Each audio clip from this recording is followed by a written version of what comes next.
Heart failure இதை குணப்படுத்த முடியுமா? நிறைய வாட்ஸ்அப் வீடியோஸ் வருது. ஹார்ட் ஃபெயிலியரை நாங்கள் குணப்படுத்திடுவோம், நார்மல் ஆக்கிடுவோம், ஹார்ட் ப்ராப்ளமே சரியாக்கிடுவோம். இது உண்மையா டாக்டர்? வாங்க இந்த வீடியோவில் பார்க்கலாம். ஸோ ஹார்ட் ஃபெயிலியருக்கு நிறைய காரணங்கள் இருக்குது. ஸோ ஒரு காரணம் பார்த்திங்கன்னா ரொம்ப காமன். ஹார்ட் அட்டாக் கவனிக்காமல் விட்டாலோ இல்லை ரொம்ப நாள் கழித்து அதுக்கு மாத்திரை மருந்து சாப்பிடாமல் இருந்தாலோ ஹார்ட் பம்பிங் குறைஞ்சிரும். ஸோ இது இஸ்கிமிக் அப்படின்னு சொல்லுவோம். மற்ற எல்லாமே நான் இஸ்கிமிக்னா ரத்த ஓட்டம் நல்லா இருக்குது, பட் ஸ்டில் ஹார்ட் ஃபெயில் ஆகி பம்பிங் குறையுது.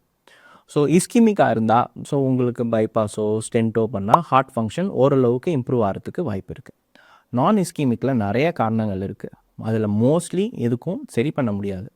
பட் வைரல் மயோகார்டைட்டிஸ் அப்படின்னு சொல்லுவோம். இப்போ எந்த வைரல் இன்ஃபெக்ஷன் வந்தாலும், கொரோனா வந்தாலும் சரி, சாதா சளி இருமல் அடினோ வைரஸ் வந்தாலும் சரி, எந்த வைரல் இன்ஃபெக்ஷன் வந்தாலும் அது ஹார்ட்டை பாதிக்கலாம், ஹார்ட் ஃபங்க்ஷன் குறையலாம். ஸோ அந்த மாதிரி பேஷண்ட்ஸுக்கு இந்த வைரல் இன்ஃபெக்ஷன் சரியானதுக்கப்புறம் ஒரு 6 மாதத்துலேருந்து 1 வருஷம் கழித்து தானாக ரெக்கவரி ஆகிறதுக்கான வாய்ப்புகள் அதிகம்.